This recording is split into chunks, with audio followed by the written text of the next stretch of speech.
Let us now examine the principal objections put forth against communism. Most of them are evidently caused by a simple misunderstanding, yet they raise important questions and merit our attention. It is not for us to answer the objections raised by authoritarian communism. We ourselves hold with them. Civilized nations have suffered too much in the long, hard struggle for the emancipation of the individual to disown their past work and to tolerate a government that would make itself felt in the smallest details of a citizen's life, even if that government had no other aim than the good of the community. Should an authoritarian socialist society ever succeed in establishing itself, it could not last.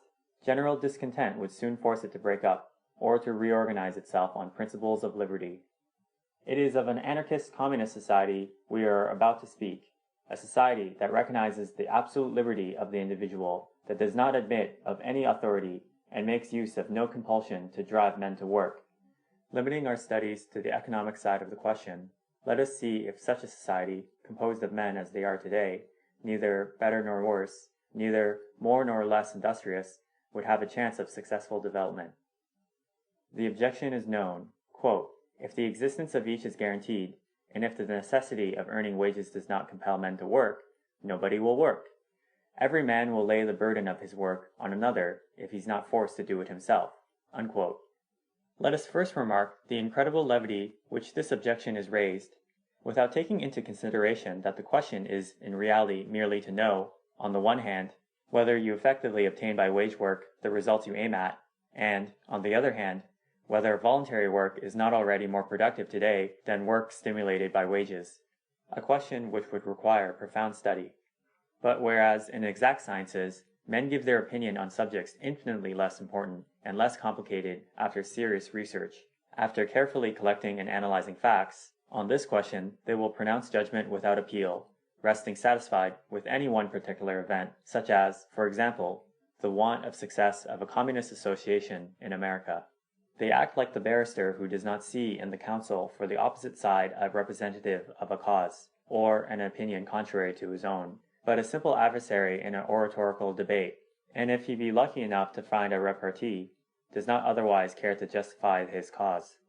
Therefore, the study of this essential basis of all political economy, the study of the most favorable conditions for giving society the greatest amount of useful products with the least waste of human energy, does not advance.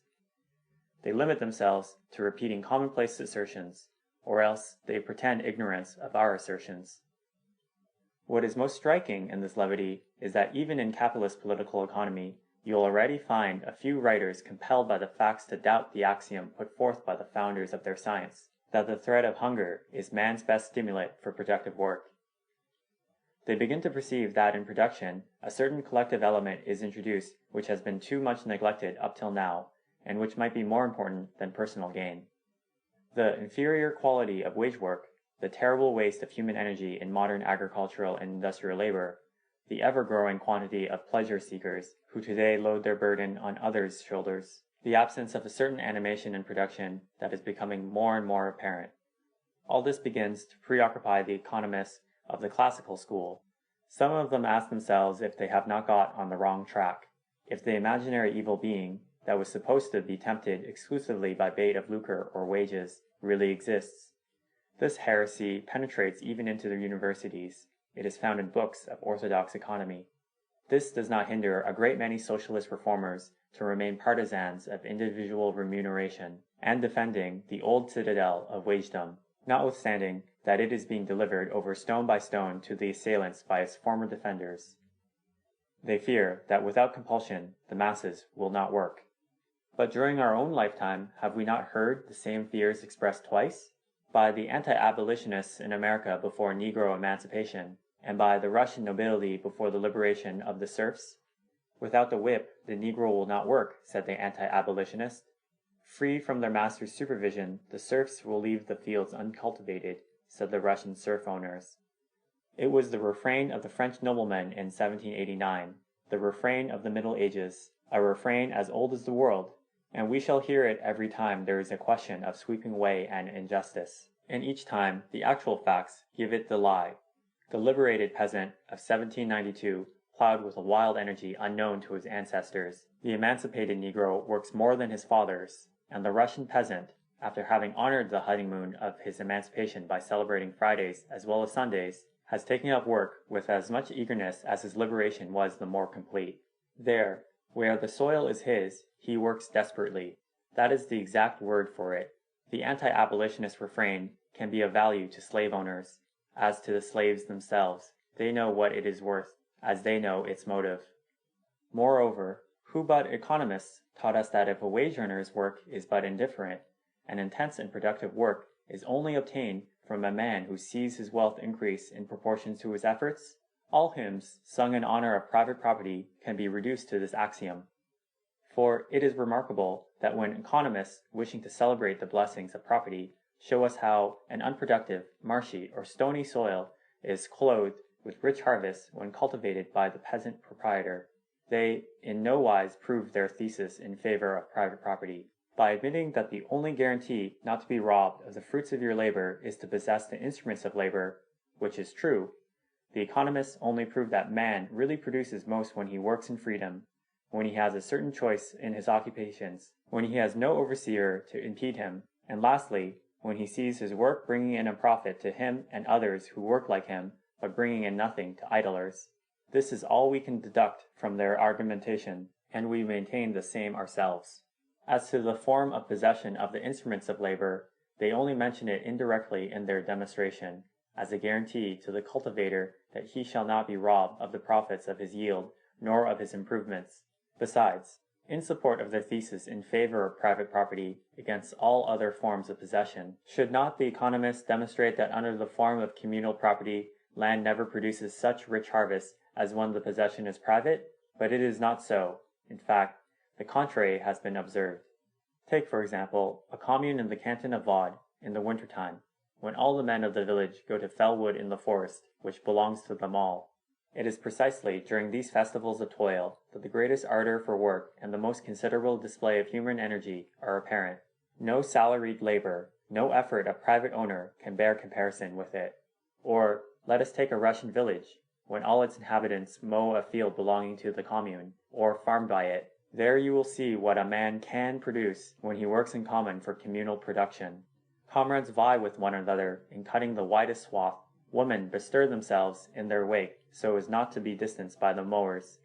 It is a festival of labor in which 100 people do work in a few hours that would not have been finished in a few days had they worked separately. What a sad contrast compared to the work of the isolated owner.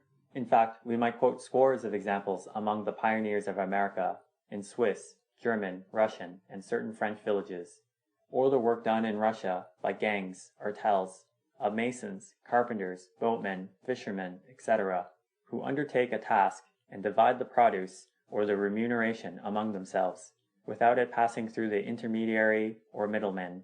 We could also mention the great communal hunts of nomadic tribes and an infinite number of successful collective enterprises. And in every case, we could show the unquestionable superiority of communal work compared to that of the wage earner or the isolated private owner. Well-being, that is to say, the satisfaction of physical, artistic, and moral needs, has always been the most powerful stimulant to work. And when a hireling produces bare necessities with difficulty, a free worker who sees ease and luxury increasing for him and for others in proportion to his efforts, spends infinitely far more energy and intelligence and obtains first-class products in far greater abundance. The one feels riveted to misery, the other hopes for ease and luxury in the future. And this lies the whole secret. Therefore, a society aiming at the well-being of all, and at the possibility of all enjoying life in all its manifestations, will supply voluntary work which will be infinitely superior and yield far more than work has produced up until now, under the goad of slavery, serfdom, or wagedom. Nowadays, whoever can load on others his share of labor indispensable to existence, does so, and it is admitted that it will always be so. Now, work indispensable to existence is essentially manual. We may be artists or scientists, but none of us can do without things obtained by manual work: bread, clothes, roads, ships, light, heat, etc. And, moreover, however highly artistic or however subtly metaphysical are our pleasures, they all depend on manual labor. And it is precisely this labor, basis of life, that everyone tries to avoid. We understand perfectly well that it must be so nowadays. Because to do manual work now means in reality to shut yourself up for 10 or 12 hours a day in an unhealthy workshop and to remain riveted to the same task for 20 or 30 years, and maybe for your whole life. It means to be doomed to a paltry wage, to the uncertainty of the morrow, to want of work, often to destitution, more often than not to death in a hospital, after having worked 40 years to feed, clothe, amuse, and instruct others than yourself and your children. It means to bear the stamp of inferiority all your life, because, whatever the politicians tell us, the manual worker is always considered inferior to the brain worker, and the one who has toiled 10 hours in a workshop has not the time, and still less the means, to give himself the high delights of science and art, nor even to prepare himself to appreciate them. He must be content with the crumbs from the table of privileged persons. We understand that under these conditions, manual labor is considered a curse of fate. We understand that all men have but one dream, that of emerging from, or enabling their children to emerge from this inferior state, to create for themselves an independent position, which means what? To also live by other men's work. As long as there will be a class of manual workers and a class of brain workers, black hands and white hands, it will be thus. What interest, in fact, can this depressing work have for the worker when he knows that the fate awaiting him from the cradle to the grave will be to live in mediocrity, poverty, and insecurity of the morrow? Therefore, when we see the immense majority of men take up their wretched task every morning, we are surprised at their perseverance, at their zeal for work, at the habitat that enables them, like machines blindly obeying an impetus given, to lead this life of misery without the hope for the morrow, without foreseeing ever so vaguely that some day they, or at least their children, will be part of a humanity rich in all the treasures of a bountiful nature, in all the enjoyments of knowledge, scientific and artistic creation, reserved today to a few privileged favorites. It is precisely to put an end to the separation between manual and brain work that we want to abolish wagedom, that we want the social revolution. Then work will no longer appear a curse of fate. It will become what it should be, the free exercise of all the faculties of man. Moreover, it is time to submit to a serious analysis this legend about superior work, supposed to be obtained under the lash of wagedom.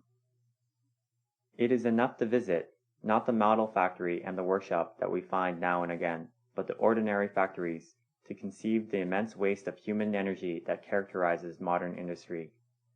For one factory more or less rationally organized, there are 100 or more which waste man's labor, without a more substantial motive than that of perhaps bringing in a few pounds more per day to the employer. Here you see youths from 20 to 25 years of age, sitting all day long on a bench, their chests sunken in, feverishly shaking their heads and bodies to tie, with the speed of conjurers, the two ends of worthless scraps of cotton, the refuse of the lace looms. What progeny will these trembling and rickety bodies bequeath to their country? But they occupy so little room in the factory, and each of them brings me 6 pence a day, will say the employer. In an immense London factory you could see girls, bald at 17 from carrying trays of matches on their heads from one room to another, when the simplest machine could wheel the matches to their tables. But it costs so little, the work of women who have no special trade. What is the use of a machine? When these can do no more, they will be easily replaced. There are so many in the street. On the steps of a mansion on an icy night, you will find a barefooted child asleep, with its bundle of papers in its arm. Child labor costs so little that it may well be employed, every evening, to sell 10 penny worth of papers, of which the poor boy will receive a penny, or a penny halfpenny. And lastly, you may see a robust man tramping, dangling his arms. He has been out of work for months. Meanwhile, his daughter grows pale in the overheated vapors of the workshop for dressing stuffs, and his son fills blacking pots by hand, or waits hours at the corner of a street till a passer-by enables him to earn a penny. And so it is everywhere, from San Francisco to Moscow, and from Napoli to Stockholm. The waste of human energy is the distinguishing and predominant trait of industry, not to mention trade, where it attains still more colossal proportions. What a sad satire is that name, political economy, given to the science of waste of energy under the system of wagedom. This is not all. If you speak to the director of a well-organized factory, he will naively explain to you that it is difficult nowadays to find a skillful, vigorous, and energetic workman who works with a will.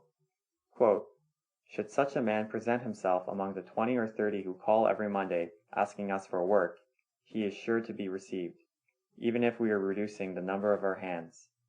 We recognize him at the first glance, and he is always accepted, even though we have to get rid of an older and less active worker the next day.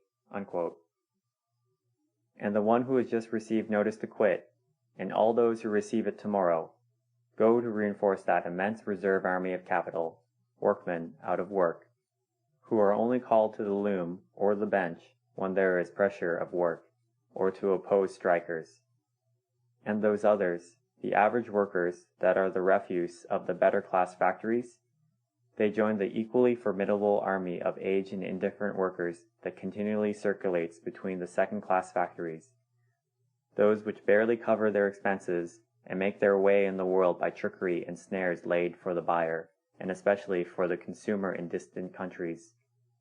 And if you talk to the workmen themselves, you will soon learn that the rule in such factories is never to do entirely what you are capable of. Shoddy pay, shoddy work. This is the advice which the working man receives from his comrades upon entering such a factory. For the workers know that if in a moment of generosity they give way to the entreaties of an employer and consent to intensify the work in order to carry out a pressing order, this nervous work will be exacted in the future as a rule in the scale of wages. Therefore, in all such factories, they prefer never to produce as much as they can. In certain industries, production is limited so as to keep up high prices, and sometimes the password "Go canny" is given, which signifies bad work for bad pay. Wage work is serf work. It must not, produce all that it could produce, and it is high time to disbelieve the legend which represents wagedom as the best incentive to productive work. If industry nowadays brings in 100 times more than it did in the days of our grandfathers, it is due to the sudden awakening of physical and chemical sciences towards the end of last century, not to the capitalist organization of wagedom, but in spite of that organization. Part 3. Those who have seriously studied the question do not deny any of the advantages of communism, on condition, be it well understood, that communism is perfectly free, that is to say, anarchist. They recognize that work paid with money, even disguised under the name of labor notes, to workers' associations governed by the state, would keep up the characteristics of wagedom and would retain its disadvantages. They agree that the whole system would soon suffer from it, even if society came into possession of the instruments of production. And they admit that, thanks to integral education given to all children, to the laborious habits of civilized societies, with the liberty of choosing and varying their occupations and the attractions of work done by equals for the well-being of all, a communist society would not be wanting in producers who would soon make the fertility of the soil triple and tenfold and give a new impulse to industry. This our opponents agree to. They say, quote, but the danger will come from that minority of loafers who will not work and will not have regular habits in spite of excellent conditions that make work pleasant. Today, the prospect of hunger compels the most refractory to move along with the others. The one who does not arrive in time is dismissed, but a black sheep suffices to contaminate the whole flock, and 2 or 3 sluggish or refractory workmen lead the others astray and bring a spirit of disorder and rebellion into the workshop that makes work impossible, so that in the end we shall have to return to a system of compulsion that forces the ringleaders back into the ranks. And is not the system of wages paid in proportion of work performed the only one that enables compulsion to be employed without hurting the feelings of the worker?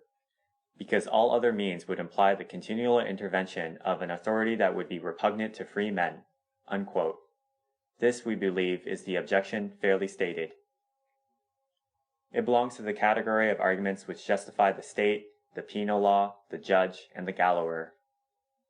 The authoritarians say, quote, as there are people, a feeble minority, who will not submit to social customs, we must maintain magistrates, tribunals, and prisons, although these institutions become a source of new evils of all kinds." Unquote. Therefore, we can only repeat what we have so often said concerning authority in general. Quote, "To avoid a possible evil, you have to recourse to means in which themselves are a greater evil, and become the source of those same abuses that you wish to remedy. For do not forget that it is wagedom, the impossibility of living otherwise than selling your labor, which has created the present capitalist system, whose vices you begin to recognize." Unquote. Let us also remark that this authoritarian way of reasoning is but a justification of what is wrong in the present system.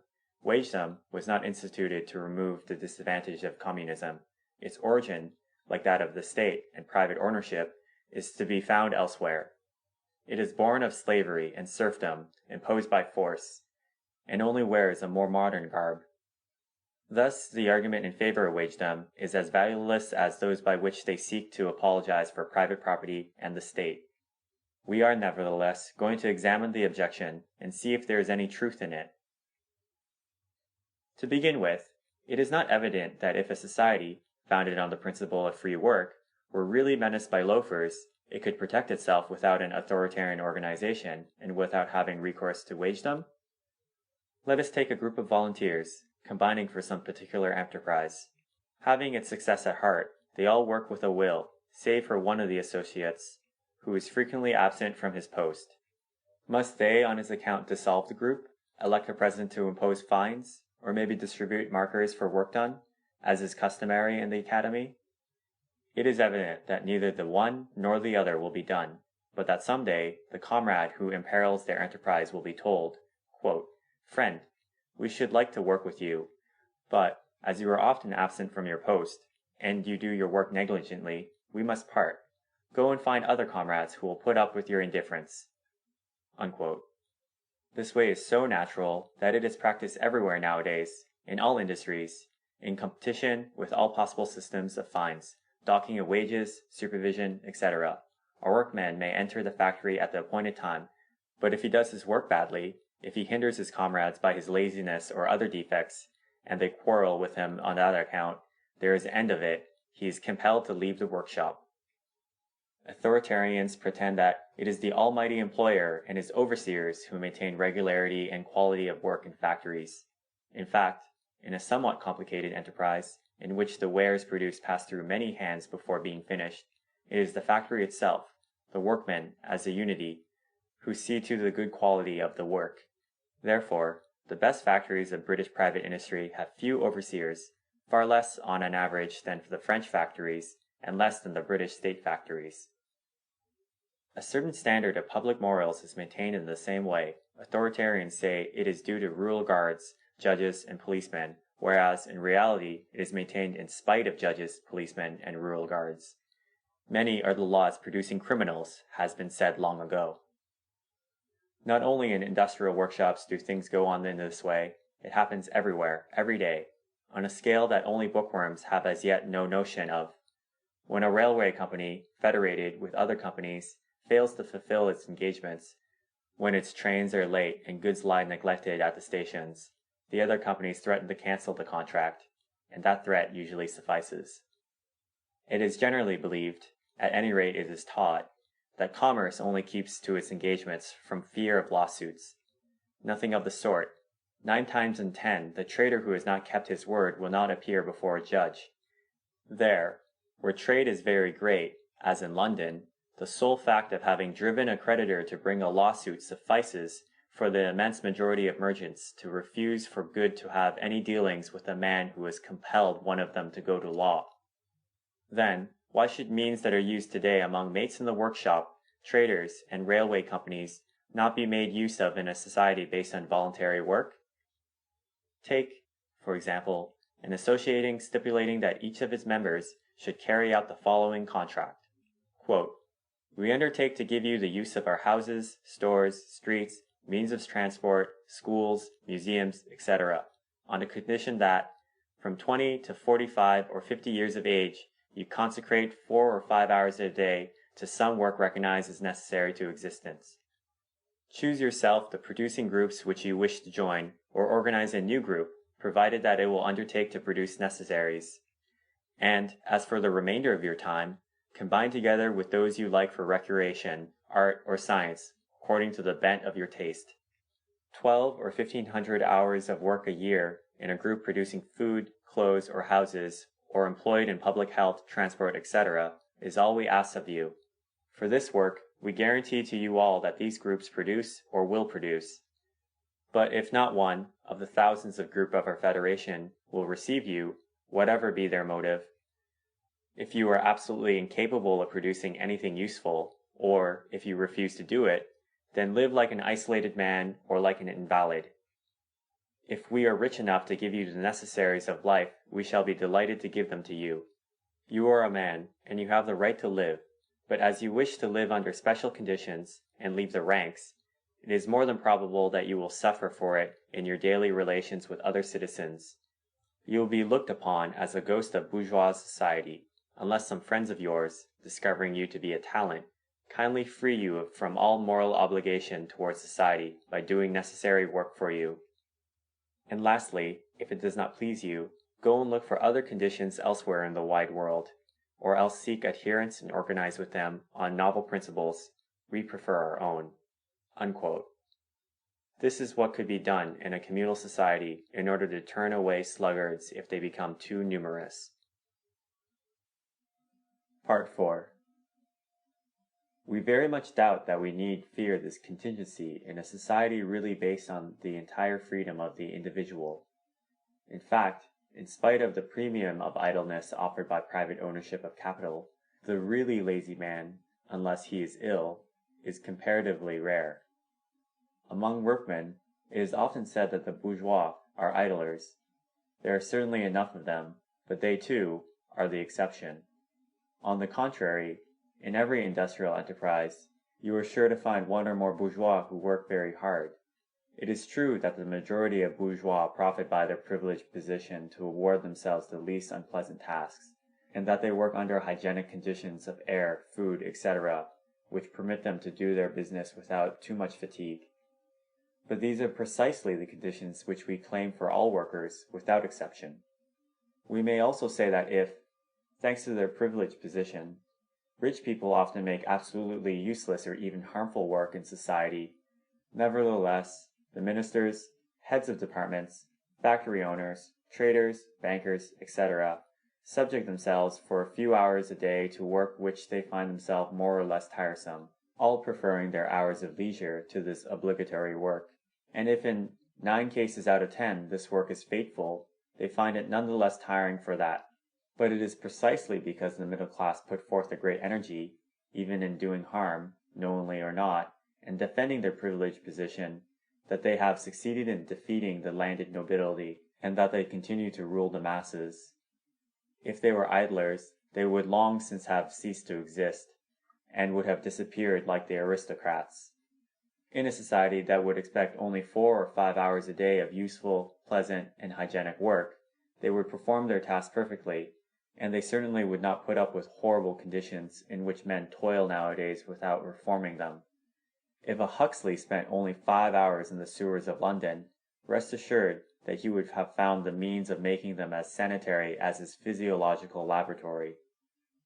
As to the laziness of the great majority of workers, only Philistine economists and philanthropists say such nonsense. If you ask an intelligent manufacturer, he will tell you that if workmen only put it into their heads to be lazy, all factories would have to be closed. For no measure of severity, no system of spying would be of any use.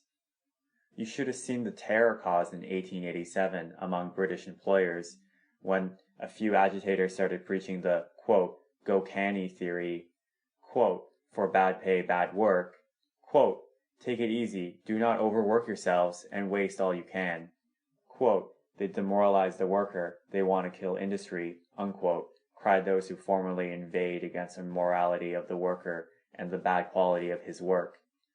But if the worker were what he is represented to be, namely, the idler whom you have to continually threaten with dismissal from the workshop, what would the word demoralization signify? So when we speak of possible idleness, we must well understand that it is a question of a small minority in society, and before legislating for that minority, would it not be wise to study its origin? Whoever observes with an intelligent eye sees well enough that the child reputed lazy at school is often the one which does not understand what he is badly taught. Very often, too, it is suffering from cerebral anemia caused by poverty and an anti-hygienic education. A boy who is lazy at Greek or Latin would work admirably were he taught in science, especially if taught by the medium of manual labor. A girl reputed not at mathematics becomes the first mathematician of her class if she by chance meets someone who can explain to her the elements of arithmetic she did not understand. And a workman, lazy in the workshop, cultivates his garden at dawn while gazing at the rising sun, and will be at work again at nightfall, when all nature goes to rest. Somebody said that dirt is matter in the wrong place. The same definition applies to 9/10 of those called lazy. They are people gone astray in a direction that does not answer to their temperament nor to their capacities. In reading the biography of great men, we are struck with the number of idlers among them. They were lazy as long as they had not found the right path, and afterwards laborious to excess.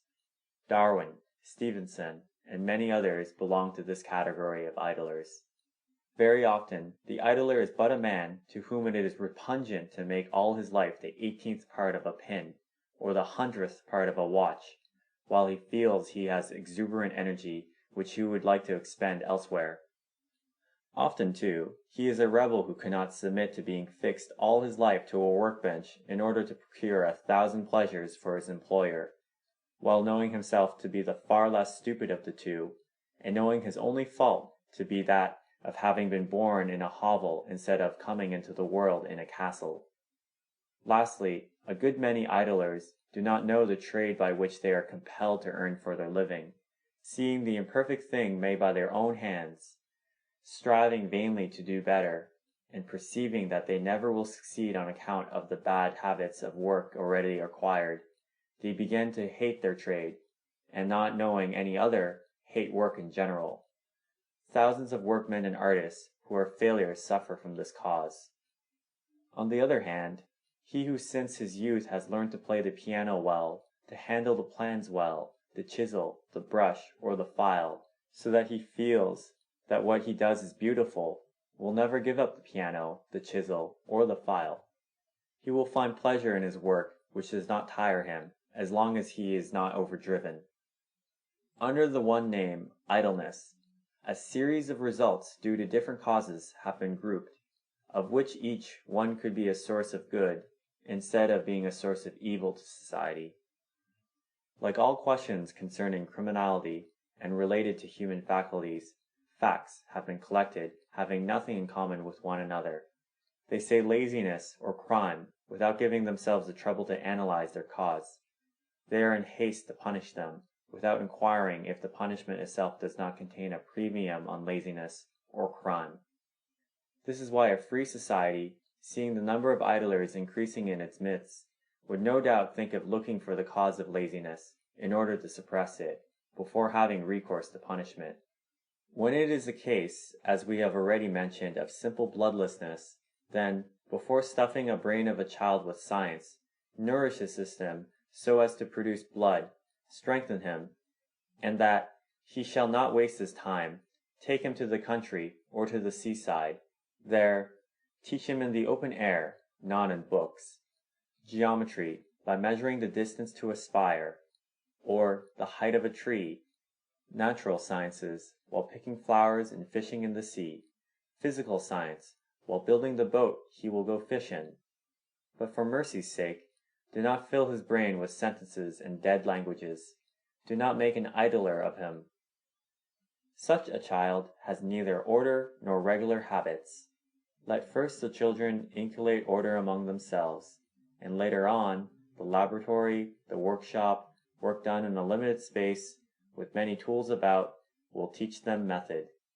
But do not make them disorderly beings out of them by your school, whose only order is the symmetry of its benches, and which, true image of the chaos in its teachings, will never inspire anyone with the love of harmony, of consistency, and method in work. Do you not see that by your methods of teaching, framed by a ministry of 8 million scholars who represent 8 million different capacities, you only impose a system good for his mediocrities, conceived by an average of mediocrities? Your school becomes a university of laziness, as your prison is a university of crime. Make the school free, abolish your university grades, appeal to the volunteers of teaching. Begin that way, instead of making laws against laziness which only serve to increase it. Give the workman who is compelled to make a minute particle of some object, who is stifled at his little tapping machine, which he ends by loathing, give him a chance of tilling the soil, felling trees in the forest, sailing the seas in the teeth of a storm, dashing through space on an engine. But do not make him an idler of him by forcing him all his life to attend to a small machine, to plow the head of a screw, or to drill the eye of a needle. Suppress the cause of idleness, and you may take it for granted that a few individuals will really hate work, especially voluntary work, and that there will be no need to manufacture a code of laws on their account.